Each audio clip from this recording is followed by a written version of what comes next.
Yo,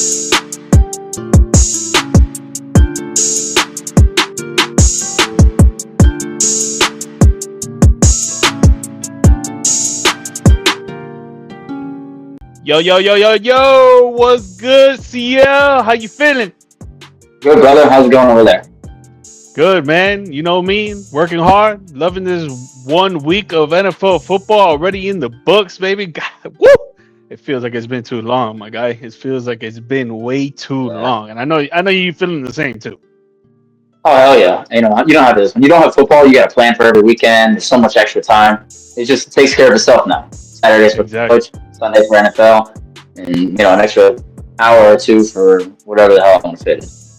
Yeah. Facts. I'll be telling wifey, I'm like, yo, Sunday football. That's it. Like this weekend, we were That's with her it. It's family. over. We went to another city. We were hanging out by the pool, drinking, and all this stuff. I was like, yo, Sunday, waking up early. We driving back. We out there. Yeah. I stayed in a hotel for the weekend. I left, checked out. They're like, oh, you can check out at 10. I was like, I'll be out of here at 8:30. Come back 8:30 on home, the hit dot. the gym. On the dot Yeah. in the car. That Hit is the like the, gym. the AC's already cranking. I was done. Oh man, guys, welcome back to another episode of the G Perspective. I got my guy CL Kid in here, Charles in the mix. Welcome back again. We got a lot of NFL football talk. This is gonna be primarily a NFL episode, just because Week 1 has been so exciting for you guys, for us, and we still got a lot of more weeks to come for the NFL regular season. But before we get into that, please do not forget to like, subscribe, and share the show with your family, friends, or strangers walking up and down the street. Strangers that you meet at the games that you're going to go to or at the tailgates. Let them know the G Perspective is live and in full effect and it's popping, baby. And if you guys are into sports gambling, we got NFL Week 1 results. We made a little bit of money there. So we got, again, a lot more weeks. You're going to see the link pop up on your screen. It's a Telegram channel that I host, that I am in charge of. It's $10 a month to get you winnings from $50 to $100 to $150 a day. We have an affiliate program as well that you can make more money on the side through that. If you guys want to get involved, you'll see the link pop up on your screen, or you'll see my socials. Just send me a DM and we could get you on and started on how to get money, baby. But without further ado, man, let's get into this Week 1 action, baby. Woo! Man, Hey, been go. hype, man. Ooh, been missing it. So the first game I wanted to bring up was the Thursday night football game. You had the reigning Super Bowl champion, the Eagles, hosting the Dallas Cowboys, and there was a little bit controversy when the game started, man. And let me get this picture up, man. Let me get this. Where's this picture at, man? Let me find this picture. Bang. Wrong picture.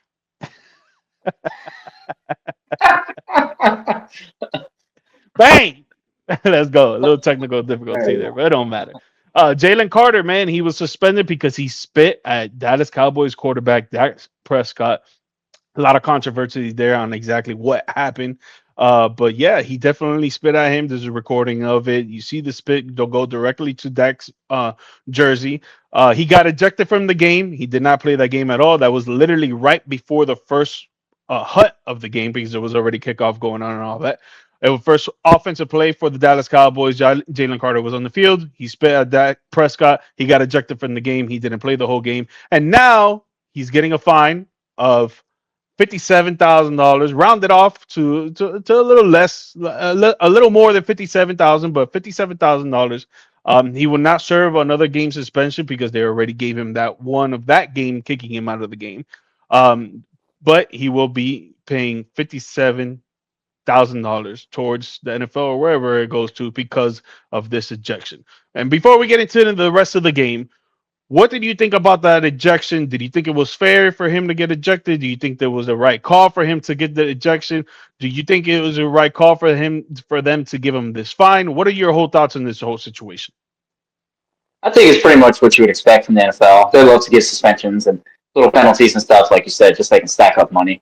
Obviously, it's Dak Prescott, Cowboys, national TV game, first game of the season. Everybody's watching. It's not going to get missed. And I know Dak, he said he spits, 1,000 times a day or whatever it is. And he was kind of spitting in his direction, kind of checking him for a second there. But either way, whether it was baiting him or if it was just nonchalant, something going on, you're not going to get away with spitting right on his chest. I was fine with the ejection, not because I would go that route, but just what I've come to expect from the NFL. In terms of the money, that's another simple thing too. Good with that. But realistically, I do wonder if this would have happened 2 plays into the game, or maybe one drive into the game, and then that happens. Do they count this game as penalty served, or do they say, well, that doesn't really count the full game. We're going to go ahead and suspend you the next game. Now, keep in mind, Eagles play the Chiefs next. The Kelsey thing. I know, he's not there anymore on the Eagles, but either way, recent Super Bowl. Got a lot of eyes on that. All that kind of stuff. You're going to want all your best players active. He is one of the better players on the team. So at the end of the day, do they just kind of soften it just because of the upcoming Chiefs game? I don't know. I feel like maybe.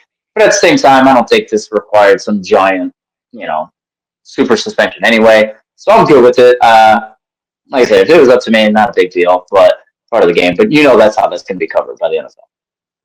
Yeah, definitely. And it's funny. It's funny how you just mentioned all of that because I was thinking the exact same thing, right? I mean, as a Dallas Cowboys fan, don't get me wrong, I was happy Jalen Carter was on the field. I mean, if you guys saw the game, Javonte Williams went a little bit off there, and we'll talk about the stats a little bit later. But he went off in the game, and one reason was because of the fact that Jalen Carter wasn't on the field, right? Now, as a football fan, as a true NFL football fan, I didn't like the ejection. I think it could have like I don't know what punishment they could have given him, right? But I think the ejection was too much. I don't think they should fine him either. I think that's too much as well. But I understand why the NFL is doing it. The NFL is trying to make sure that their league can be as respectful as possible. It's a league where helmets collide, pads collide, dudes are going at it 24/7 on the football field, and there's a lot of violence going on. So when there's something like this that happens, that a player just spits on another player, they want to show that everything between the lines when the clock is going and stuff like that. When it comes to like the legal stuff on the football field, we're okay with.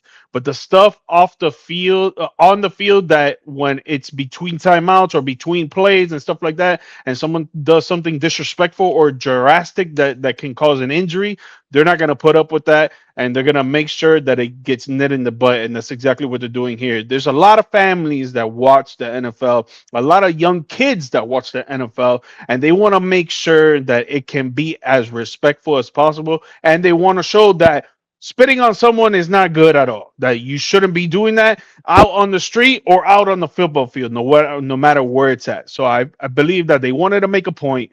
They wanted to show that, yo, you know what, we're not gonna take this. We're gonna prove. We're gonna make a punishment out of this to this guy. Take him out of the game and let people know that, yo, if you do this, you can get suspended and you could pay $57,000 just because you just spit on somebody. Yeah, exactly. I mean, look at the NBA when somebody gets cut or something like that, they take them out of the game just for health reasons, stuff like that. And they even mention in the NBA some of their rules, like spitting or anything bodily fluid in that way would be considered maybe a health concern as well. Not saying that the NFL was going something like this, but like you said, it's just a respect factor. Can't have people thinking that you can anything that you see done, even if it's stupid once, like that's not a big deal or whatever. If they were to see something like this every game and never have a penalty for it or never have an issue with it and just keep allowing players to spit on each other left and right, it would be kind of odd. So yeah, they do have to put their foot down and make an example. And realistically, like kind of a small fine. Like I know it's a big fine in Facts. annual, it's like year of pay for a lot of people, but in terms of the NFL, like they're usually a lot more harsh with things like that. Yeah, true. I just thought like, man, is it really worth that much? Is it? Yeah, But I know. I understand what they're trying to do. So, it is what it is. He's gonna have to pay the $57,000. And he's never gonna spit at anybody again. I'll tell you that much. But let's talk about the game overall, right? So just to read off some stats, we're gonna cover multiple games in this episode, but so every episode I'm gonna just go over the final score and the top players and their stats and stuff like that. So the Eagles beat the Cowboys 24-20 to get a 1-0 start the season. So the Eagles stats here: Jalen Hurts 152 passing yards, 0 TDs, 0 interceptions, with 19 completions on 23 attempts, and he ran for 62 yards with 2 rushing TDs. Saquon Barkley had 60 yards on 18 carries and one rushing TD. Dallas Garber he caught seven passes for 44 yards, and Jahan Dotson caught three passes for 59 yards. Now, before I go into the Dallas Cowboys stats, because I just don't want to throw out numbers out there just like that. What did you think about the Eagles' overall play? I was not really surprised with either team, but just sticking with the Eagles. Um, if you look at the second half of last season, there was a lot of question marks. Yeah, I know they got the job done. They won the Super Bowl, and that's great. A lot of people debate me on that, like, they won the Super Bowl. How could you have anything negative to say? But again, when you win the Super Bowl, there's always this perception that it's like, okay, well, you're a 10, you're the Super Bowl winner, and then there's a little gap between you and everybody else. Maybe there's one team near you, the other team, the Chiefs in that case, sure. But they didn't really separate themselves until the playoffs. I mean, I know they still had a good season record and things like that, but they had a lot of question marks even in games they were winning in the second half of last year. And this looked a lot like that. I didn't think they looked that great. I think Dallas, I did know, to be honest, I did pick the Eagles to win the game, but I also thought that Dallas would impress despite not having Parsons there. And I think they did. Like you said, I'll hold off just to, stick to the Eagles side of it. But overall, I don't think that the Eagles just had their way. I think a lot of teams, if you notice, especially early in the season, when you have quarterbacks that are not saying that they're Mike Vick or Lamar Jackson or anybody like that are just constantly running. But when you have quarterbacks that tend to run a little more, those guys are successful early in the season every year. Jalen, not knocking him or anything. I still think he's a good quarterback and whatnot. But he beat him more with his legs and his arms at most times, especially in clutch moments. And that's kind of where I will say, okay, well, at least there they still look good. But overall, A.J. Brown, no show. And I don't know what's going on with that. You guys have great corner play, and that's great. So that's good. But either way, this game looked pretty much exactly as I thought it would look, minus him not really existing. So as far as the Eagles go, they found ways to win games. They always do, and that's what makes them great. So I won't knock them for it. Somebody steps up different every week, but it is hard to stay consistent that way. Yeah, definitely. No, I love the run game. I mean, the run game has been terrific last season going on to now. Obviously, bringing in Saquon Barkley, our top running back in the league, top five for sure, maybe even top two. He does a lot of work for the Eagles, and they show it primarily for sure. A lot of stuff just came from running the ball with him and with Jalen Hurts, right? Jalen Hurts always does that as well. When he doesn't see a clear path to someone getting open, one of his receivers getting open, he's not gonna try and throw the ball and try to fit it in there, because he rather save a play, get the next play going, and try to keep it going down the field, which is why he does well in Super Bowls. He's a Super Bowl winning quarterback, and he'll use his legs when he needs to, right? But the passing game is what I didn't really like from them, man, at all. Like, I felt like it was not there. And we can talk about, the Cowboys secondary played great, and it's like, did we? Did we play that great? Because we're not that great of a secondary. So I don't know if it's the secondary that played great or the passing game just wasn't there for the Eagles. And that's what I believe, that the passing game wasn't there for the Eagles. And when it comes to defense, there was a lot of question marks when it comes to the Cowboys running game before the season started. And if you're going to tell me, well, Jalen Carter wasn't there, so that's why they ran the ball so well, so that's a problem. Why is it that just one player on the field and then the Cowboys running game can go crazy? No, that can't be right. You got to get all the linebackers, all the defensive line. You got to get some secondary help as well. Click it all together and stop the run game, man. You can't be letting teams run the ball up on you like that when you're supposed to be a prolific defense like this. And then, of course, which is what I was going to ask you next, what the hell happened to A.J. Brown, bro? Like, was it because he was covered too well, or was it because Hurts wasn't looking his way? I mean, I guess it's a combination. With Parsons gone, it did look like they were a little more physical off the line, which I'll give credit to, because you guys, like you said, not to say that you're a bad secondary, but you're more of a finesse secondary. Get a lot of force to turnover, try to get the interceptions, take little cute gambles, things like that. That was like the opposite of we saw this last week specifically against A.J. Brown. They were physical with him, taking him out of the game. And this guy, he's a big dude. Like, he's not like he's somebody you can just do that with and punk. So that was kind of surprising. I think they leaned into what they had rather than trying to replace Parsons and do too much there. So maybe that's what it was. I don't know if that'll be a long-standing thing, but like I said, Jalen Hurts, good quarterback. I wouldn't say he's a great quarterback in terms of just slinging the ball, but you can throw him off his rhythm enough to take him out of the game as a passer. Usually you can't do that to A.J. Brown. They were able to just pretty much eliminate him from the game. And so that catch in the fourth quarter, which, was meaningful, but like, come on. This is supposed to be a stud, top five type receiver in the league. And first day of the season, again, just one game, not going to overreact, but I don't know what happened to him. Him and Hurts I think they had Hurts hurrying a little much, and he was more looking to scramble than throw, and it's just that bump and run coverage was just eating him up. Yeah, you said it there perfectly. He's a top receiver in the game, right? Which is why I think that Hurts wasn't just looking his way enough. Like, there's no reason. Again, I don't think the Dallas Cowboys secondary is even good. I don't even think they're above average, honestly. And I'm a Cowboys fan, so like for me to say that, it's like, damn, you don't have like a lot of hope for your team. No, I'm just a realistic person when it comes to sports.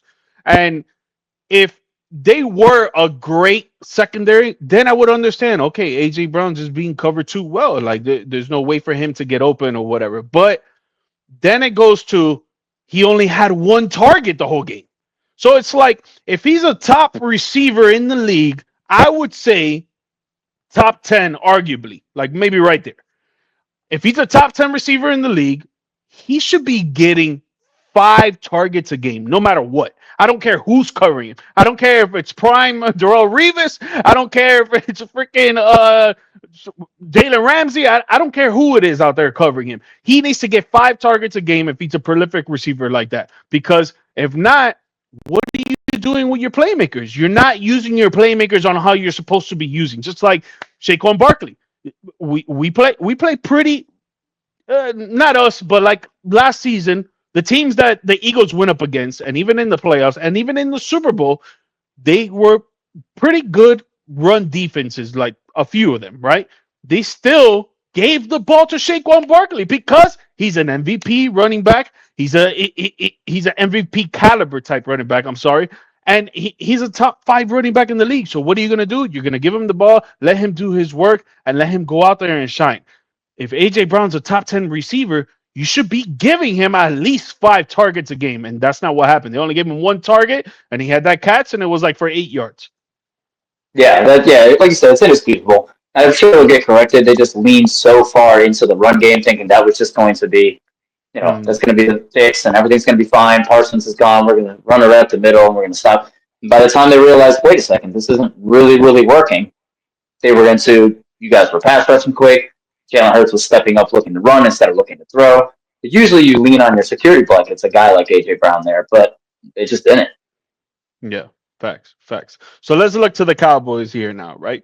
Dak Prescott threw for 188 yards, 0 TDs, 0 interceptions, 21 completions on 34 attempts, and he ran 1 time for 3 yards. Javonte Williams, the newest running back for the Dallas Cowboys, ran for 54 yards on 15 carries with 2 rushing TDs. Another new running back for the Dallas Cowboys, Miles Sanders, ran for 53 yards on 4 carries.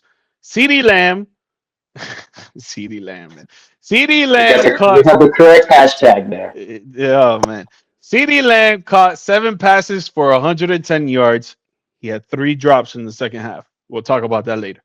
Jake Ferguson caught 5 passes for 23 yards. George Pickens caught 3 passes for 30 yards. What did you think about the overall play for the Cowboys? I thought there was a lot to love there, and I anticipated that there would be a lot to like there. Like I said, I didn't think they'd win, but I thought you would exit with a lot of things that you could be positive about, and I still feel that way. I know Pickens didn't really shine or anything like that. Usually guys that leave the Steelers kind of take a step back on the wide receiver side just a little bit. Not to say that he's not worth having or anything like that, but he wasn't showcased here. Not to the extent of what A.J. Brown did, but still. It took a long time before you even kind of realized he was there. Lamb started amazing, and the first half he was great, and then he had the 3 big drops. I won't knock the diving drop. I know it kind of hit him in the forearm, so it seems as though he should have caught it, but his extension was pretty far out there, and I won't get it. But that bread basket second one, The first one too, ticky tack, looking up to, going upfield early. But the breadbasket, like, that's the game winner right there. I know that would have, not saying can't anticipate anything, but that play right there was so softly thrown, perfectly thrown right into. You couldn't have been thrown any better. I thought Dak looked pretty good, considering the pass rush from the Eagles was not amazing, but it was solid enough to constantly pressure him. And he stayed cool. He wasn't making dumb decisions. He didn't have usually, and I say this about Burrow all the time as a Bengals fan, that gets overlooked is if you actually watch Bengals games, Burrow's not throwing 3 interceptions and things like that. Most times he's usually pretty, efficient. But he has 3, 4 passes that you're like, oh my gosh. Like, I don't know how that wasn't intercepted or whatever, like, whoa, what were you thinking, right? And Dak is one of those guys that has that too. And he didn't have that. I feel like he had maybe one, which is like, whatever, that's just going to happen. But I thought Dak looked pretty good. I mean, shoulda, coulda, woulda, but, Javonte Williams looked good out of North Carolina. I liked him. I know Miles Sanders, fumble prone kind of player, but either way, he had some spark plug in him, even with Carter there, whatever. I don't, not there. I don't care about that. Like you said, it's just, if you're up to one guy, then that's on you. You guys had a lot of positives I think you could build on, and then you got the Giants next, so that's an opportunity to show that.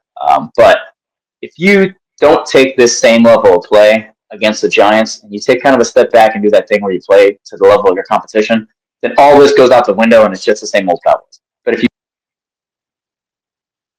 I don't know what you guys are doing. Yeah, no, definitely. I 100% agree with that. It's just like for me, it's kind of like the same with the Miami Heat.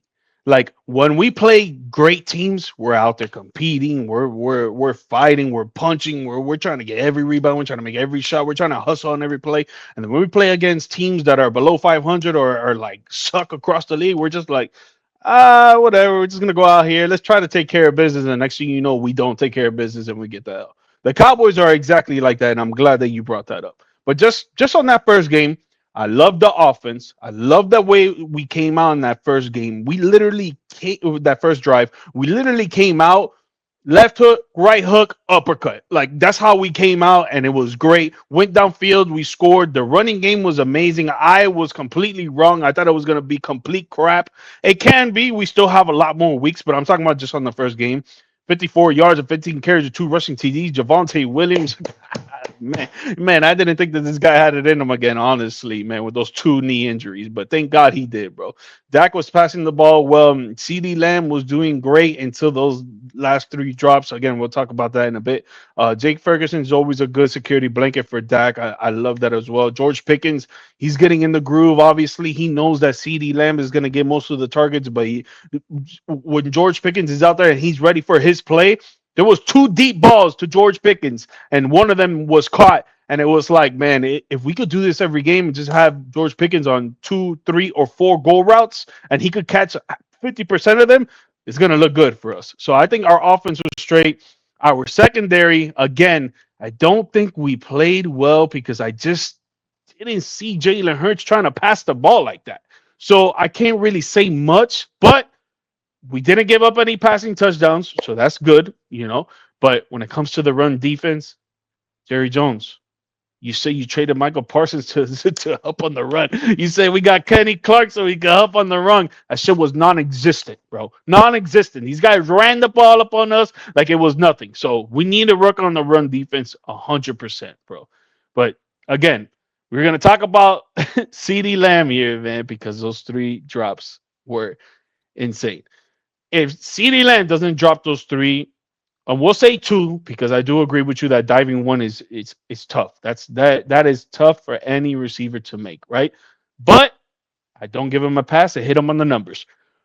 But let's say just 2. If he doesn't drop those 2 in the second half, crucial to the end, it was like 2 minutes left in the game, I think.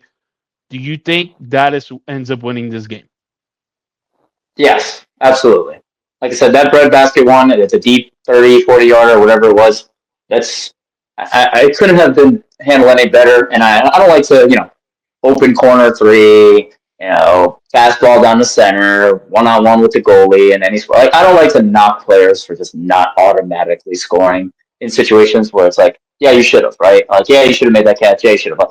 Yeah, it comes down to more than that. But man, you guys were building momentum. You were looking good. You had confidence. You were about to steal a game on the road against the Super Bowl champs, a division rival, somebody who's been owning you. Saquon wasn't like killing it. Jalen Hurts, yeah, like you said, he was scoring with his legs and kind of throwing you guys off to the point where it allowed the run game to do well, but you guys still held the pass in check. You could have had the Eagles questioning themselves for 2 months, based on this game. And now they're just going to go, well, it was week one. We escaped and we got to win, so who cares? And they can just brush it all off. And it's like, damn it, you gave them that drop, that second drop. Like I said, first drop, kind of looking upfield a little too early, whatever. I know that happens. Still not good. But the second one was the one that was just like, man, that's a heartbreaker. Because like I said, Pickens is your T. Higgins. He's a guy who's just going to like, oh, I forgot about this guy. And next thing you know, he's got 4 or 5 catches for 85 yards, on a touchdown, and he's opening up the field for you, and now your run game's looking good. But CD's the guy. He's been the guy. He went from a top 10 borderline receiver to a top 5 to a top 3 kind of receiver player. Wherever you want to put him in that top 5, he's there now. And that was a rough drop. And he took the blame. He did what he had to do. He wasn't like soft about it or anything like that. But yeah, I do think you win if he makes that catch. Yeah, 100%. I love the fact that he took the blame and he let him know, like, yo, I need to catch that. That's it. Excuse me. I need to catch that. No ifs, ands, or buts about it. When he was talking to the reporter in the post game, like, there's no way that you do not win the game if he catches that. Like, I just believe, like how you said, the confidence was there. We're going downfield. If he catches that, we're in field goal range already. We're already in field goal range with like a minute and a half left. I think it was a minute and a half, and it's like, dude, no, because what we lost by 4. Correct. Yeah, we lost by 4, so the field goal wouldn't matter unless we do outside kick after and all the stuff, all the technicals. But if he catches it there, we're in field goal range. He was probably at the max 30, but I think he was at the 25. Yeah, I think he's at a minute and a half left. With the way we were running the ball, the way that Dak was slinging the ball, and the way that we were moving with the offense, I completely agree that we would have won that game and we would have upset them and we would have been 1-0 right now. But it is what it is. He dropped the balls. We got a lot of season left. I love the way that we came out, man. And the Eagles are still the reigning champs, bro. They're still the reigning champs. Yeah, unfortunately, can't stand them. Unfortunately. Next game, man, was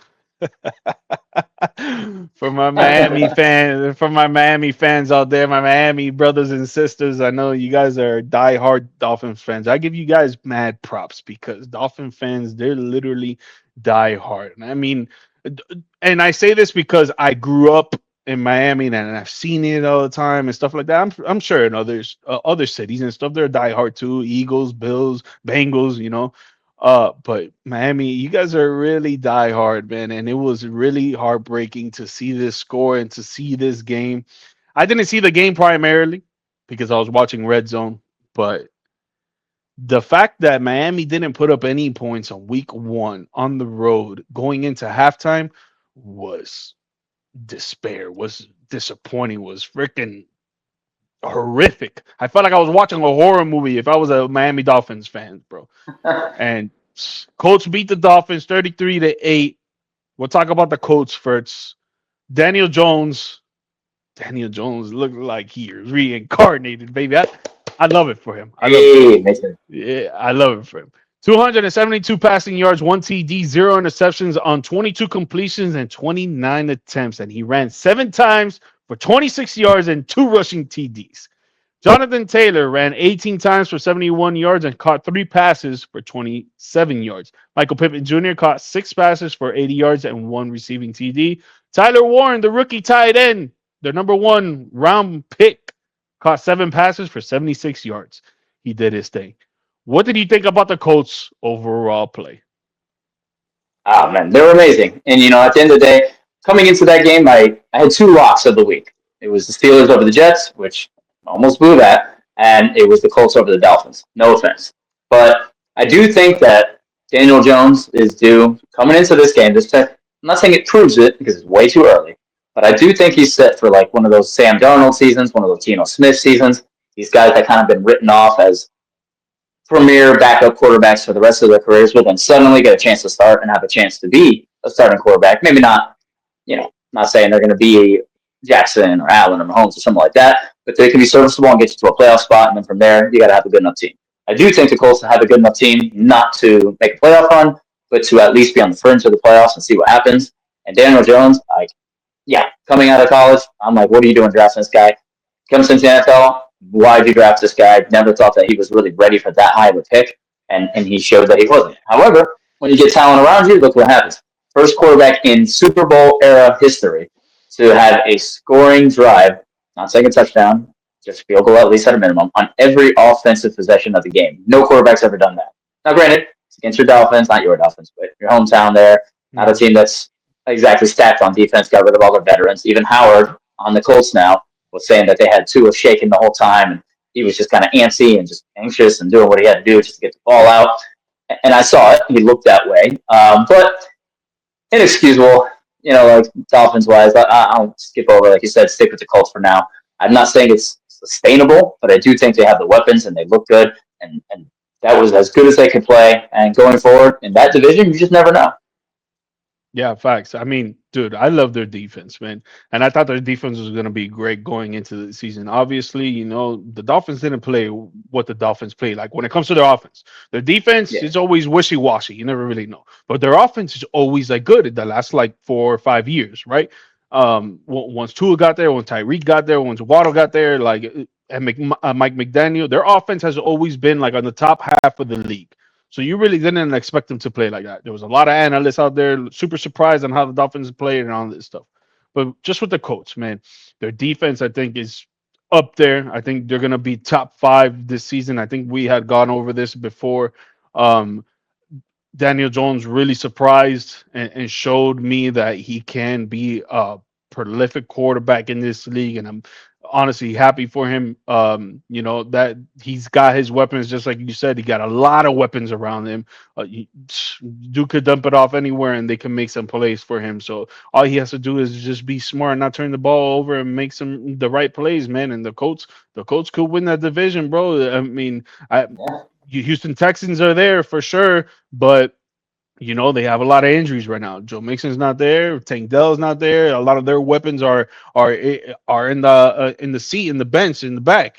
So they're not riding on the bus. They're not getting on the plane. So it's tough. It's tough for the Texans right now. So I like the Colts, man. I like their defense a lot. Their offense showed me that they can be a great offense, but we gotta see what's up with Daniel Jones because it's just one game, right? And the reason why it's just one game right now is just week 1. But going off of that, if he continues to have great success throughout this whole regular season, should the Colts or should the Colts trade Anthony Richardson, or should Anthony Richardson ask for a trade, or should they stay together and keep it there and just see what goes on with Daniel Jones and this offense?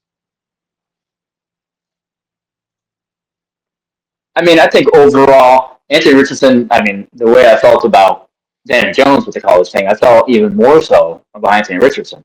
I didn't think he was ready to be drafted. Not to say, nowhere in the draft, but where he was drafted was an extreme reach. He wasn't accurate in intermediate throws, which is like one of my favorite stats to look at. He didn't look the part at Florida. I mean, if you thought you were getting a Lamar Jackson type, then what are you really hoping for? Because Lamar Jackson hasn't won anything yet. I mean, obviously, he's still a great quarterback, not knocking only him. But either way, like, you're not getting Lamar Jackson. So therefore, anything less than that's not going to win you anything. I don't think keeping him really matters, but at the same time, what are you going to get for him? What's available around the league in terms of open spots? Not too many, so you might as well just stick with him as a backup, especially since I guess the concern there is, Daniel Jones has some good top speed running wise, but he's not a running quarterback. What do you do in the event Daniel Jones plays well, 6, 7, 8 games, gets hurt? Are you running the same offense on the Richardson? Because Richardson's not really, the same accurate arm as Daniel Jones. Not to say that Daniel Jones has shown that consistently, like we said, just one game. But at the same time, maybe you want somebody who more similarly fits what Daniel Jones can do in that backup position rather than having to change your entire offense for him in the event he is out.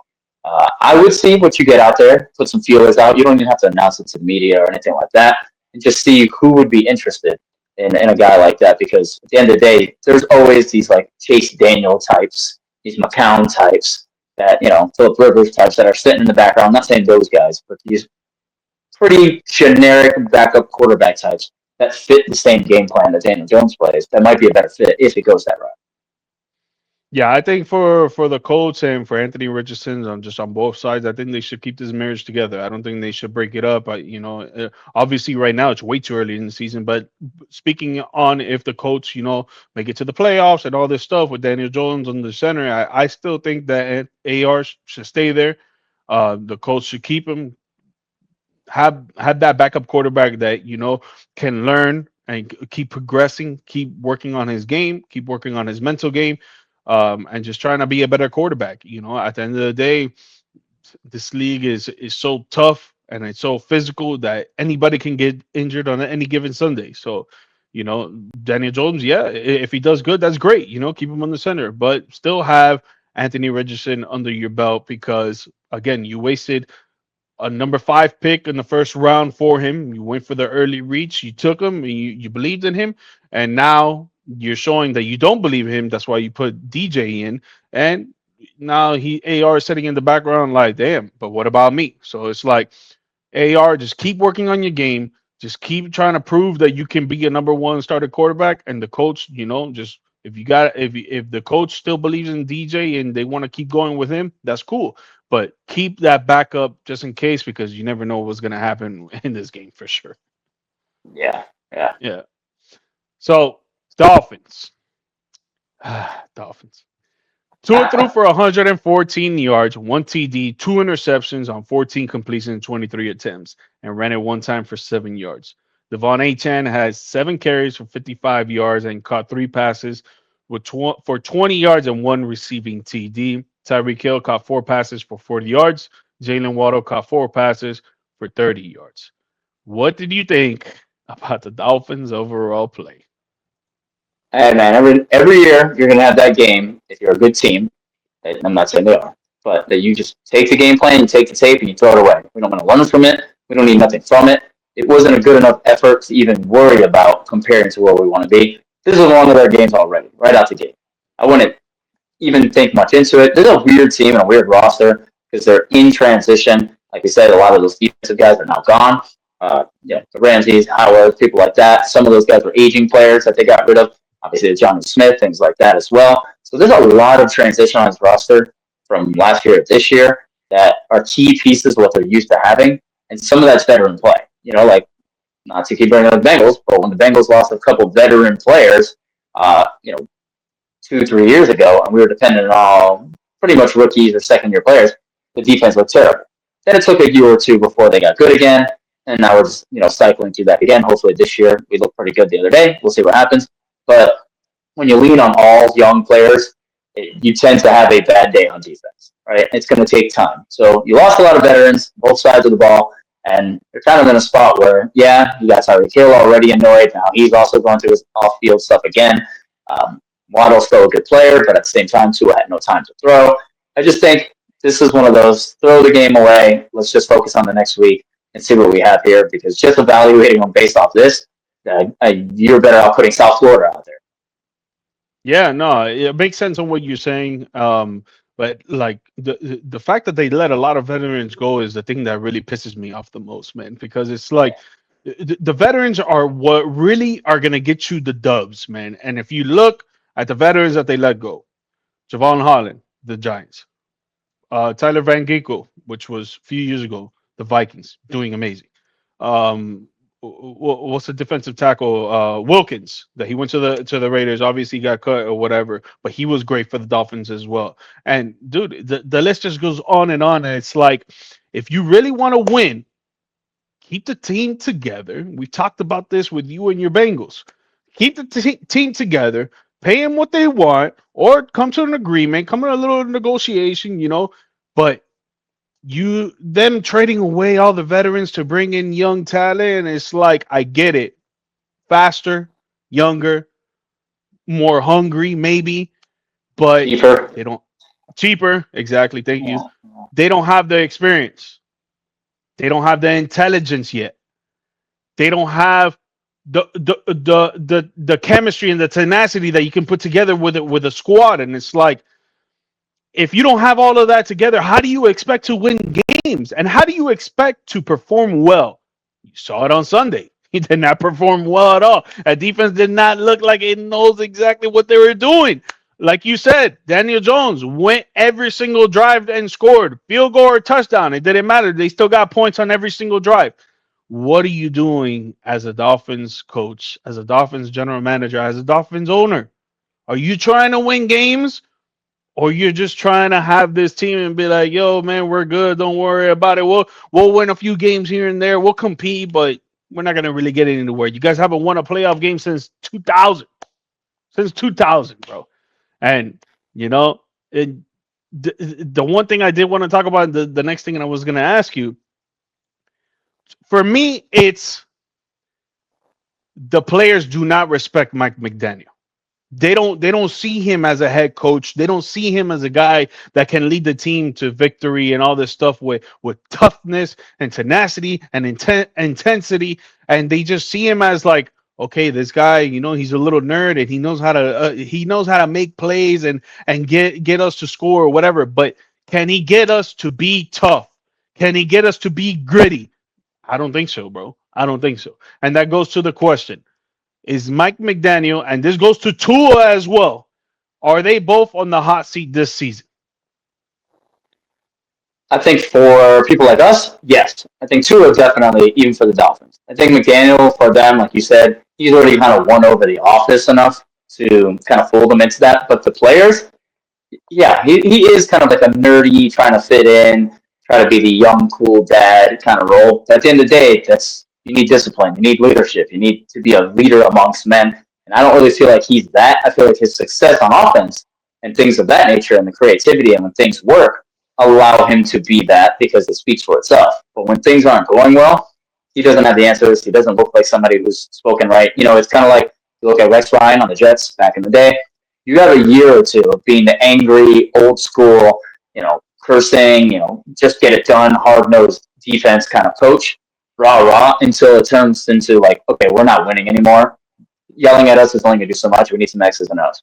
You start to lose locker room. Same thing on this end, all the way on the other side of the spectrum. It's, yeah, you're fancy, you got some Sean McVay like thing going on with the creative plays and all that. And that's cool and it's fun. But if we're not winning, how are you adjusting? He's not a good adjuster. So now he's at a point where I was never a huge fan anyway. I did see the creativity and I saw what they saw, but I just wasn't a fan of his annoyance in general. Like you said, he's more of a nerdy, trying to, let you borrow whatever you can just to be my friend kind of person.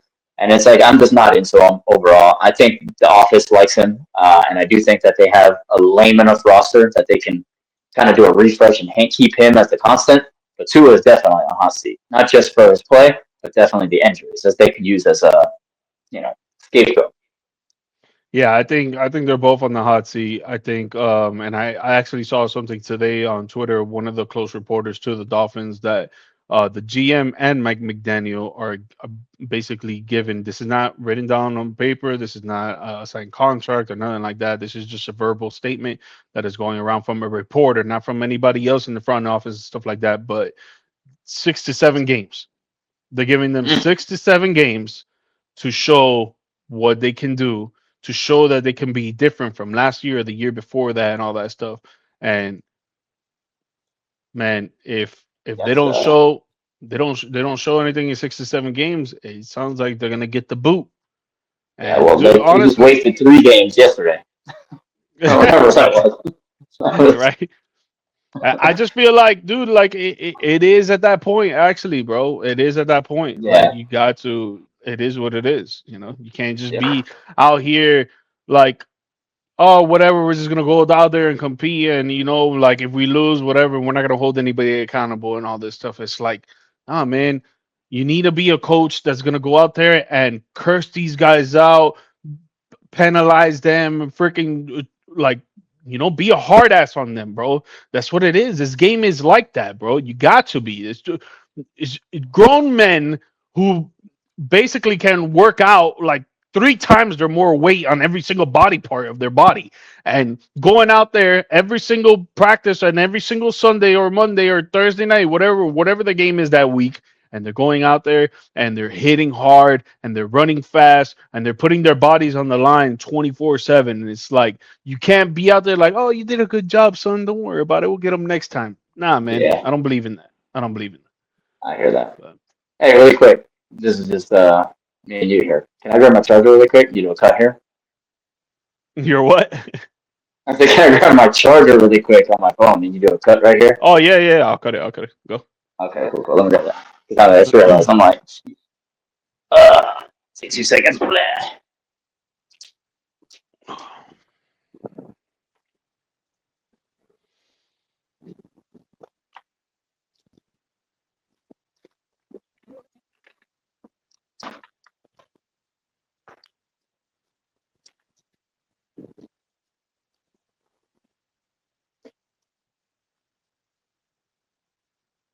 Damn it.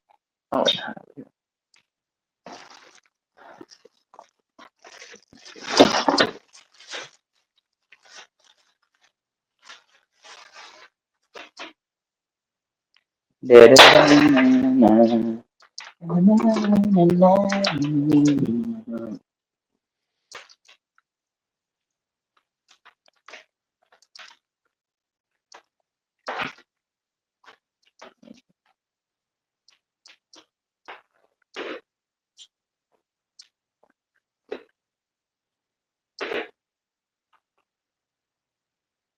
some reporter, some reporter, what quoted, tweeted, the AirPod threes or whatever that you could do live translation, yeah, yeah, the live translation. Yeah. and then some chick wrote at the bottom was like, "Oh, you about to be lit in Mexico." Hey, hey, yo, those things are dope. All Yeah, right, I'm good. My bad. nah, you good, you good. All right, so the next game that I wanted to get in here was the Sunday night crazy comeback by the Buffalo Bills on the Baltimore Ravens, man. And it just feels like the Ravens keep doing this, man. They keep doing this. They keep blowing big leads, bro. And man, it is insane. The Bills beat the Ravens 41-40. And if you can see there on the screen, ladies and gentlemen, the Bills scored 22 points, not just in the fourth quarter. They scored 22 points with under 4 minutes left in the game to come back and win, man. Wow. The Bill stats: Josh Allen threw for 394 yards. Wow. Two TDs, zero interceptions for 33 completions on 46 attempts, and ran the ball 14 times for 30 yards and two rushing touchdowns. James Cook had 13 carries for 44 yards and one rushing TD. Keenan Coleman, where last year people were writing him off, rookie season not that great, but now he's showing what's up. He caught 8 passes for 112 yards and one receiving TD. Khalil Shakur caught 6 passes for 64 yards. Dalton Kincaid caught 4 passes for 48 yards and one receiving TD. Before we move on to the Ravens, what did you think about the Buffalo Bills' overall play? Same as always. This is the same team that they always are. Once they get hot within the game, whether it's early or late, they just can't be stopped on offense. Josh Allen, top two quarterback in the league, whatever you can even say is number one most weeks, which I do feel he is most weeks. I said it last season. I'll double down on it now. They never quit because they have somebody like that who can both. I'm not saying he's running around like crazy, but has the ability to run, has a big body, can take some hits, and just gets it done. Can pretty accurate downfield. I know he had that little tip pass that turned into a touchdown that was, pretty much luck. But still, that kind of stuff happens when you're a guy who puts yourself in a position to win all the time. I never count them out this game. Now, granted, I did not think they were just going to win the game after seeing how it was at one point, but I did think that they were going to win the game coming into the day. And like you said, the Ravens, we'll get onto that on that side. But as far as Buffalo goes, um, I do think this is something that's repetitive. They've already shown they've been able to do this for 2, 3 years. But again, both these teams are the kind of teams that's like, yeah, that's nice, that's cute. Show me in the playoffs till you do that, till you can go and beat Kansas City or maybe Cincinnati if it comes up. I don't want to hear it. Yeah. And same thing on the Ravens side. So you can get out of first round and stop being annoying. Like, I don't want to hear it either. But as far as this goes right here, I think Josh Allen has just proven that he's got that Lucas style of play. Like any given moment, he goes off. It's just nothing you can do about it. So love what they got going on. There's not really much to be surprised about because this is what they always do. But if you're about Baltimore, like I said, we'll get into them. There's more to say about them than there is to say about the Facts. But for sure, man, there's not really much to say on the Bills because it's not surprising, honestly. Like, again, Bills. they're a team that doesn't quit. They've showed that the last 3, 4 years already, regular season or even playoffs. They don't quit for no matter what. If the clock doesn't hit zero, they're still playing. They're 110% effort like they do all the time. And, they came back in this game in the fourth quarter. They showed what they really got, and they put it on the Ravens, man. And their offense looks good. There's a lot of weapons for Josh Allen. Josh Allen looks like the best QB in NFL right now. Dude's running the ball, dude's throwing the ball, making intelligent plays. The team is literally on his back when it comes to the offense, and you just love to see it. The defense, it's good that Joey Bosa is out there. They should be stopping the run a little bit more, but obviously Derrick Henry. We'll get into that. Derrick Henry is a monster. Obviously Lamar Jackson's good with his legs too, but I feel like they got a little bit better with their run defense. Last season, their run defense wasn't great at all. They're in the bottom half of the league. I think it got a little bit better adding Joey Bosa there, but we got to see what's up with the rest of the year. Obviously, Ravens are the best run team in the game right now compared, I would say, a little bit close with the Eagles, but I think the Ravens, for me, just takes it a little bit over with Lamar, Derrick Henry, and even Justin Hill sometimes. Not this game, but sometimes most games he be doing some work as well. So I think the run defense needs to get a little bit better.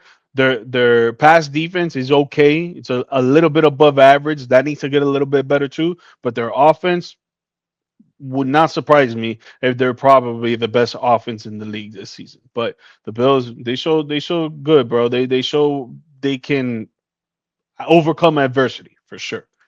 Um, Ravens, man. Lamar Yay! Jackson. Lamar Jackson threw for 209 yards, 2 TDs, 0 interceptions on 14 completions, only 19 attempts, but ran the ball 6 times for 70 yards and 1 rushing TD. Derrick Henry, 18 carries for 169 yards with 2 TDs and caught 1 pass for 13 yards. Wow. Zay Flowers caught 7 passes for 103 yards and 1 TD. He went off two great fantasy owners of Zay Flowers One right there. 143, right? 143, boy. 143. DeAndre Hopkins caught 2 passes, and one of those passes was insane, boy. Yeah. Crazy one-handed catch for the touchdown and 35 yards. What did you think about the Ravens play? Same thing. It's the same old Ravens, right? John Harbaugh has 17 blown double-digit leads. That's the most out of any coach since 1991. Ridiculous. And I'm not just putting that on him. I still think he's a good coach, so, that's neither here nor there. But either way, that's just the story of this team. They don't close out games. Every fourth quarter, they have to be worried some about how they're going to finish a game out. Lamar starts to stall. The defense starts to give up big passes.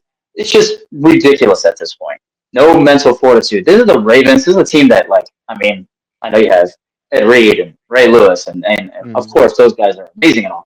But, the culture of that team starts on defense.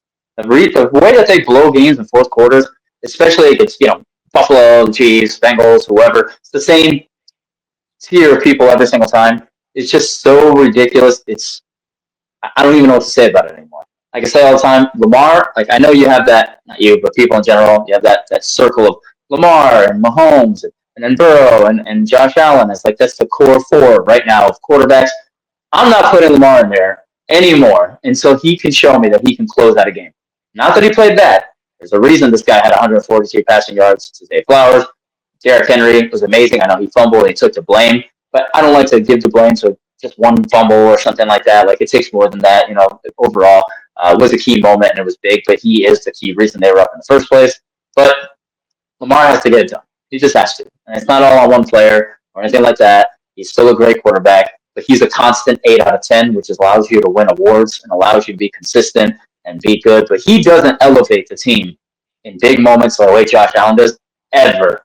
Ever. This very rarely happens from Lamar Jackson. That's the one key element that separates even Mahomes, who hasn't played well. And I know a lot of people fight this, but has not played well, and I keep saying it, for about 2.5 years. Patrick Mahomes has not been gunslinging and do all that. Now, granted, you don't have Tyreek Hill, you don't have Kelsey at that level anymore. Things have changed, but of course, it's saying, "Oh, if I have legendary players, I'm going to be good." Of course, everybody would be good, but he was getting it done, and he still does get the job done. Lamar doesn't get the job done, and he needs to step up and just figure out that little bit because this defense is going to keep folding at the end of the fourth quarter every single time for whatever reason. I don't understand what it is, and I love it because they're in my division, so it's great. But at the end of the day, if you're just a Ravens fan or somebody like that, it's frustrating because there is no one clear thing to point to. I know what it is. I know what it is, man. I know what it is, and it's the fact that, and I've seen this growing up playing sports, and I'm sure you've seen it as well. And the people that watch this that play sports have seen it as well. And it's the fact that when you beat up on a team and you start pounding and pounding and pounding, you're just like, yo, man, we're killing these guys or whatever. You start to be like, all right, you know what? I'm gonna lay back and chill. Let me sit down, relax. Let me see if I could get some popcorns in the stands. Let me see if I could go get some food over here. Let me see if my mom over there got some food. Mom, can you bring me some food? Blah blah blah blah. And they just let up and they stop focusing on the game. They stop taking their foot off the gas. They stop taking the foot off their necks. And with a team like the Buffalo Bills, where you got an MVP quarterback and he's got a lot of weapons and he will never quit no matter what until the clock hits zero, you're gonna lose. And it's not just the Bills; it's other teams as well. Like you mentioned, 17 blown leads for John Harbaugh, and it starts at the throne. It starts at the top. It starts with the head coach. It starts with the coaches underneath him. It starts with the trainers. It goes with the players. It goes with the backup players. It goes with the bench players. It goes with the practice squad. It goes with the fans. They need to hold each other accountable and stop letting themselves on their back, sit on the chair, put their leg up, and be like, "Yo, don't worry, we got this game." When it's the third quarter and you still got half the quarter and another quarter, a whole quarter to play.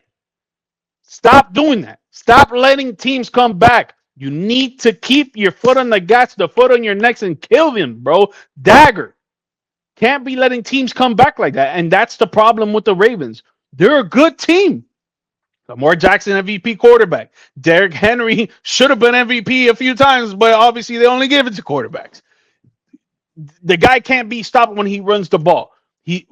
Lamar Jackson has weapons on the receiving side as well now. The defense, top defense in the game last season after like week 12 or something like that to the end of the season. They were the top defense in the league. They're a great team altogether. And I agree with you that Lamar does not come back like Josh Allen does and get his team on the go and get them to the wins, right? And even in the playoffs as well. But I don't think it's because of talent. I don't think it's because of intelligence. I just think that he primarily and other players on the team more focused on the defense, just lay back and chill when they're up 20 points, 30 points. And they're just like, you know what? We're good. We're going to win the game no matter what. Don't worry about it. We're good. We're up. 22-point comeback on 4 minutes left in the game. Come on, man. Come on. Yeah, I hear it, man. As a Celtics fan, this is the same nonsense I've been talking for years. Like, you're just gonna, we're just gonna shoot our threes and win games. We're up by 23, and that's okay. And we're just gonna stay the course. Everything's fine. Next thing you know, we're down by 2-0 against the Knicks in the playoffs, right? Because we just want to chillax and think that everything's gonna be okay with no adjustments. Like you said, you got to keep the fire burning. You can't just, yes, you have Derrick Henry. He's a great player, but when you stack the box and you park the bus and they're like, oh, we're just going to run it first down, run it on second down, maybe a little slant or screen pass, something like that. Like, you get so traditional and plain because you're just content with your score and you hope that one or two of these will lead to a first down or will chip away the clock. You're just going to lose. The NFL is too complex now. You're going to lose every single time. And it keeps showing. This is a team that does not make that adjustment. They're just kind of like, okay, the smart thing to do is run Derrick Henry right down the middle. Now he fumbles because he's got 800 carry attempts down the middle with no blocking. Same crap over and over again. So I love to see it. I hope it happens every week to them. Can't stand that team. But at the same time, just as an unbiased discussion, it really is ridiculous. This is a team on paper that's everything, and not just on paper, on field. They show it. They show that they're good enough. I'm glad that they have this little thing in them because otherwise they won 3 of the last 4 Super Bowls, and I would be never watching football again. So Tough. fine with me. But let's see, man. Let's see if they ever stop blowing these leads. Let's see. A lot of season left. Um, Monday night, yesterday night, we had another comeback in the game. And this one with a rookie quarterback. Well, technically not a rookie, but in my eyes, he's a rookie. The Minnesota Vikings visited the Chicago Bears, and Vikings beat the Bears 27-24. Viking stats: JJ McCarthy threw for 143 yards, 2 TDs, 1 interception on 13 completions for 20 attempts. Ran 2 times for 25 yards and 1 rushing TD. Jordan Mason, new Viking this year, ran for 68 yards on 15 carries. Aaron Jones, Vikings, what, 2 years now? Had 8 carries, 23 yards, and 3 catches for 44 yards. And one of them was a receiving TD, which was a long TD pass, it was like 35 yards. Justin Jefferson caught 4 passes for 44 yards and 1 TD, which that TD is literally what started the train for the Vikings to get the win. What did you think about the Minnesota Vikings play? Oh man, that's such a confusing team, right? Last year they were probably expected to win 4 or 5 games. Sam Darnold led them, to a very good season overall, and I think I bounced early, but still, um, here we are, and they're very tough to evaluate because they have talent. It's just the perception of the quarterback spot that a lot of teams fall into. Where if you don't have a premier guy or somebody we know to be good and proven, now we have a question mark about the entire team. So I do think they have a good enough roster to look good and get things done. That first half of the game didn't really show that. I know you have the pick six or whatever to the Mm. interception, and that's just like you said. He's not a rookie, but he didn't play all last year, so he's a rookie, and he has had big game opportunities with Michigan and all that. So he's kept his poise and he got the job done.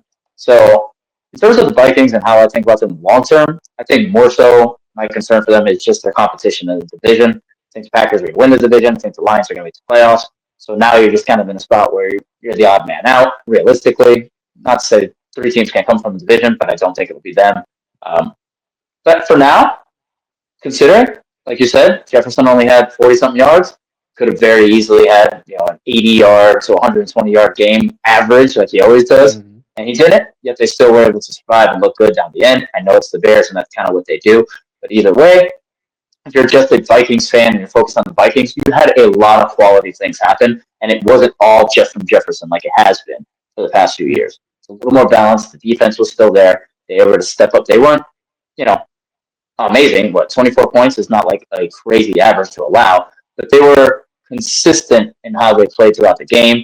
They had a lot of little 3-and-out spots. They had a lot of key like we need the stop spots, and they got it. So a lot of optimism from the Vikings. I'm not saying they're going anywhere, but if you're a Vikings fan, you can build on this. Yeah, no, definitely. I feel like the Vikings in the beginning, especially the defense. The defense, they were asleep. I didn't think that they were awake. I didn't even think they were at the game. Honestly, I thought the Bears were just playing against their scrimmage in their practice squad. Like the Vikings was just not there at all for me. And then going into halftime, I would say like the last 4 minutes is when they started to wake up a little bit, right? After halftime, when they came out, they looked like they were playing more physical. They looked like they were playing faster. They looked like they were playing more intelligent. And it was what you saw from the Vikings defense last season under Brian Flores and all that stuff. It's the Vikings defense that you wanted to see and that we thought we were going to see. And they finally woke up and we actually saw them, right? With JJ McCartney in the offense.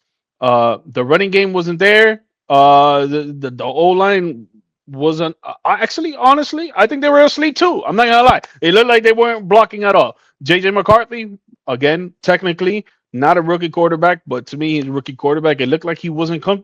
He looked like he was uncomfortable. Looked like the lights were shining bright on his face. He couldn't see anything. He was out there like, oh man, what is going on? Blah blah blah. Again, the O line wasn't really blocking for him. I think the Bears had 3 sacks in that first half or something like that. So the Bears defense was doing good. And then that second half, they started to wake up. Once JJ McCartney threw that pick six, I honestly loved it for him, bro, because it looked like he looked at himself in the mirror and he was like, yo, you need to go out there and stop being a punk. You need to go out there and show these people what you got. And that's exactly what he did. 3 drives that he scored 3 TDs. It was it was awesome. It was awesome to see, honestly. Awesome to see. Two passing, one rushing. And they just woke up and he showed that he can be good. And the Vikings came back on the Bears and they showed him what's up. But dude, JJ McCarthy, I love what I saw out of him, man. And I wanted to ask you, do you think after last night's showing, he will be a good QB in the league? I would say top 20. I think he can do the 15 to 20 range because he is kind of a consistently pretty accurate quarterback. Now, he's not going to wow you with all these crazy throws and things like that. It's not saying he's not capable, but that's not what we've seen in his career. In terms of Michigan, I know he did have some big plays, but at the same time, I try to, kind of levy that against the fact that he's got more talent than a lot of teams and so on and so forth. And against big teams, what did I see?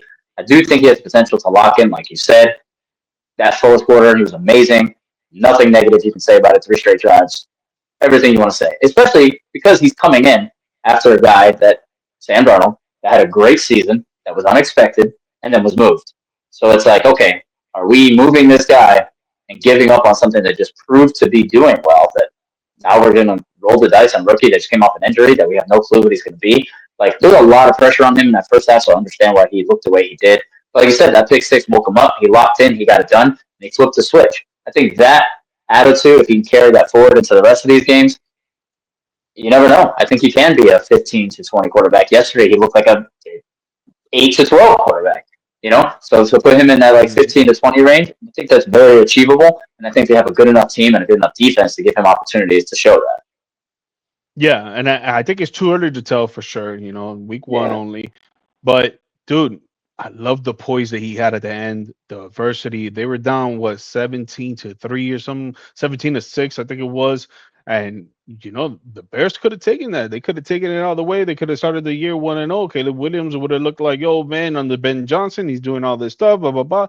But JJ McCarthy was like, yo, man, nah, you're not gonna take this away from me. I'm gonna show you guys exactly why they did not re-sign Sam Darnold, why they believe in me after tearing my damn knee up, did not play a whole season, was on the bench just learning. And I'm gonna show you what's up, man. I'm gonna show you what's up after this pick six. I'm gonna go 3 straight drives with 3 TDs, 1 rushing, 2 passing, and you guys are gonna see what's good. And I just love the poise. I love the fact that he overcame the adversity. He believed in himself. And if you were watching the game, the way that he was talking to his team on the sideline, it looked like the guy's been in the league for 10 years. He looked like Tom Brady screaming at his Patriots teammates. And bro, I love to see it, man. And honestly, just to throw a little shade, man, that's exactly what Mike McDaniel need to be doing out there. He don't be doing that shit.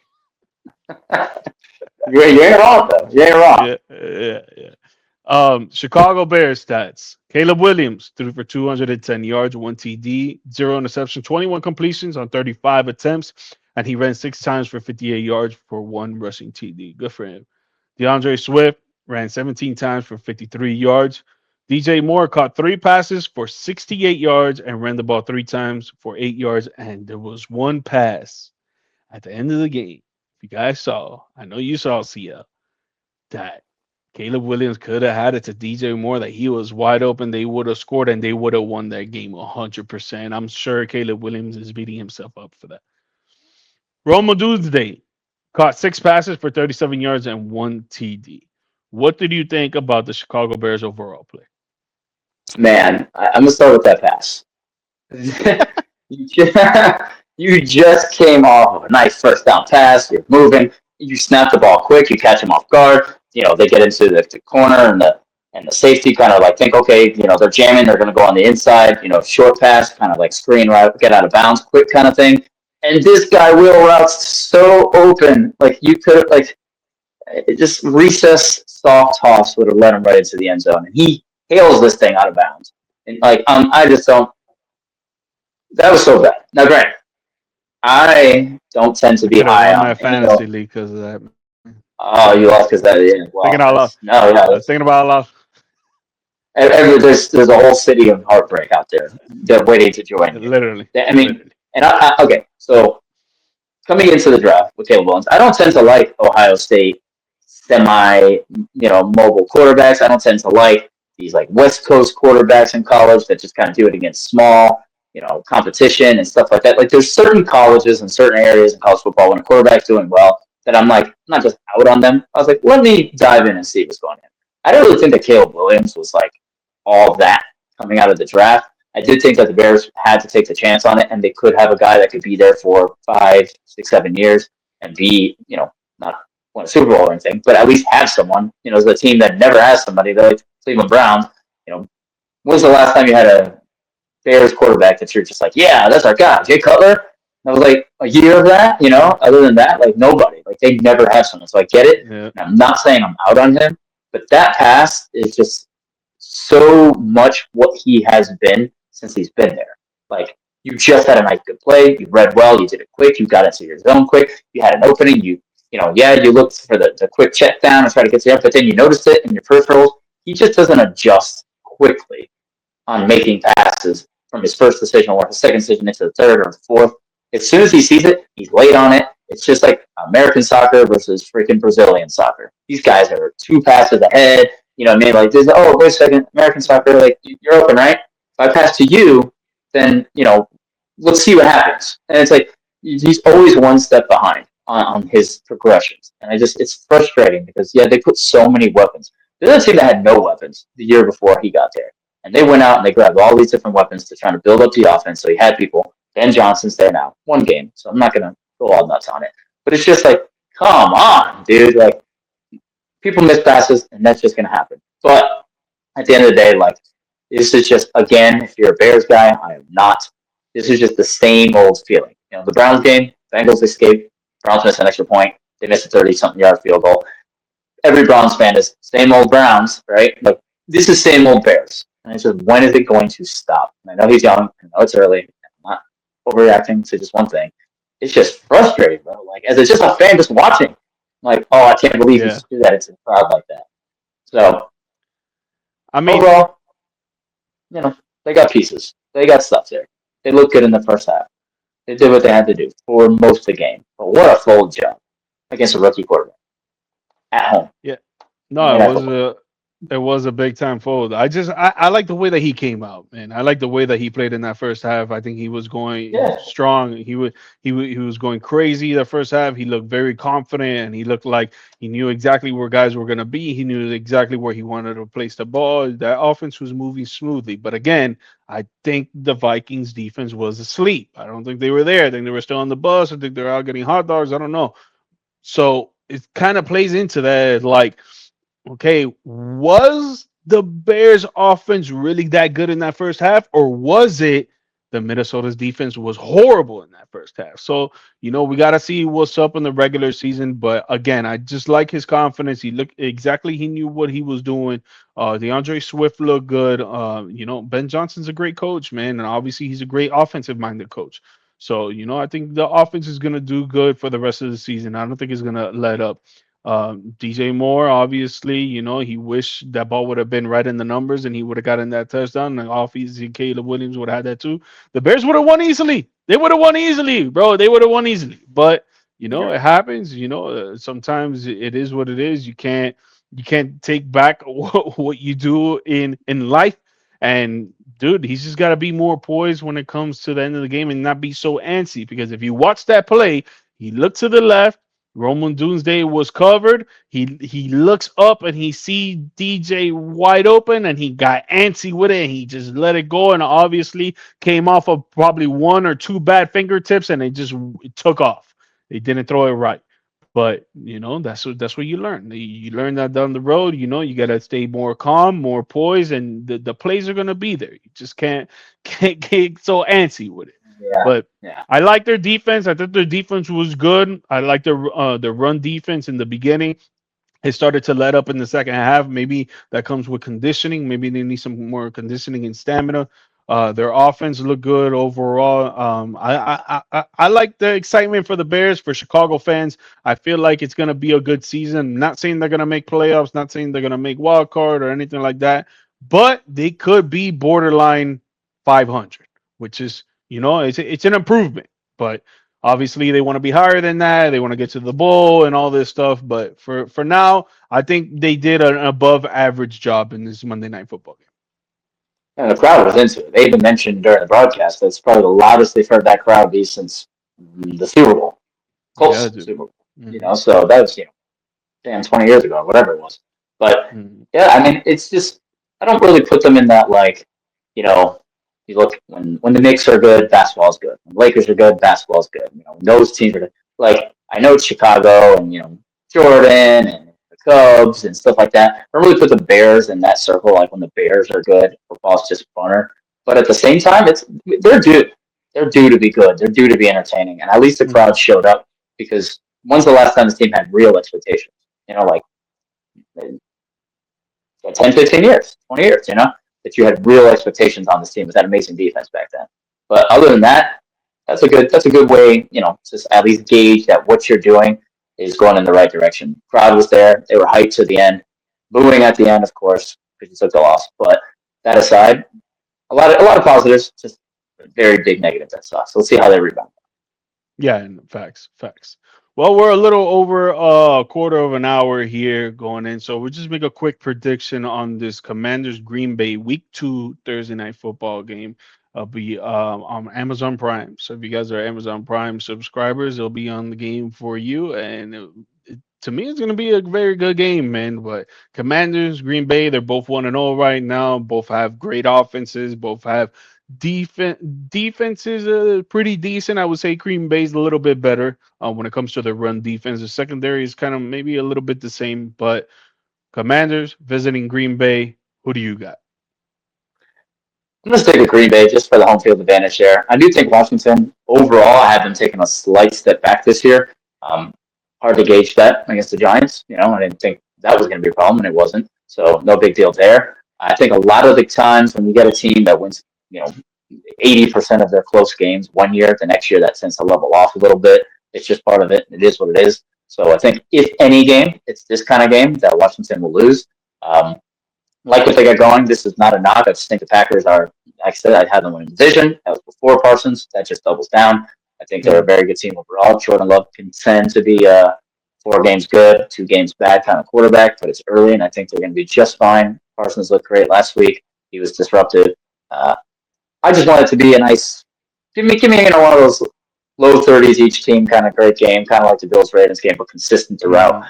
Uh, I think if it is that kind of game, you have no real loser here. Both teams can be happy with what they left with and keep going. But I'll take the Packers. Yeah, I'm gonna go with the Packers too. They're at home. I think they have a better defense, but I do think it's gonna be a high scoring game. I think both quarterbacks are gonna show that they could get the ball to their weapons. The weapons are gonna show that they can make do what it does, and yards after the catch or rushing yards. They both have good running games. I would say Green Bay's a little bit better, obviously with Josh Jacobs. But yeah, I'm gonna take Green Bay at home. I think it's gonna be a low scoring 30s game as well. I would say maybe like 34-30. But it's going to be a good game back and forth. I would like to see more involvement with Terry McLaurin because I didn't really see much from him last week. I think he's got to be the primary number one target. Yeah, you got Debo Samuel, but I think you still got to give Terry at least like 5 to 7 catches, 5 to 7 targets. I'm sorry. And then with Green Bay. I think they're gonna run the ball with Josh Jacobs. I think he has a big day. He'll probably go over 100 yards with a rushing touchdown. And then Jordan Love, he's gonna play good. He'll throw for more than 200 with maybe one touchdown. He'll probably throw an interception just because I feel like when it comes to prime time with Jordan Love, it's too much for him in a sense. So not that he won't go out there and win the game because I think Green Bay will win the game, but I still think he'll make a mistake or two and he'll turn the ball over. So I got Green Bay in this one as well. Yeah, I agree with that. That's Jordan Love is kind of proven, but not really. He's right on the Yeah. fringe there. So, like you said, it's usually the big games where he starts to show, like, oh wait, what the heck? Not to bring it up, other than the game against you guys in the playoffs, he's looked like nah in a lot of his big games. So, same thing, Taylor Daniels great year last year, but you tend to get figure guys out the following year. So we'll see what happens. Like I said, I just want a great game Thursday night. It's football season. Life is good. So I'll take what I get. Week 2, baby. We're week 1 in Yeah. the books, baby. Let's go. CL, thank you for coming on, man. Let these people know where they can follow you and look at your stuff that you got going on, man. At Real CL Kid on pretty much every platform. CL Kid is artist name, music, producing, rapping. all that. So look it up, all streaming platforms, Spotify, etc. And GMike, thank you as always. Always a good time. Yes, sir. Yes, sir. On to next week, baby. Guys, you know exactly where to follow me on Twitter at George Mike Perez, Instagram, TikTok, YouTube at GMike Media _. The audio version of this podcast is available on all podcast platforms and the video version on YouTube. And if you guys are into sports gambling like I am, I have a Telegram channel where we could give you daily slips to get you winnings from $50 to $100 to $150 a day. It's only $10 a month. And we have an affiliate program where is another side hustle in the chat that you can make more money as well. You see the link pop up on your screen, or if not, you saw what my socials were. Send me a DM and we could get you on and popping. And please do not forget to please like, subscribe, and share the show with your family, friends, and strangers, baby. Let's go. Week 1 in the books, baby. Let's go, baby.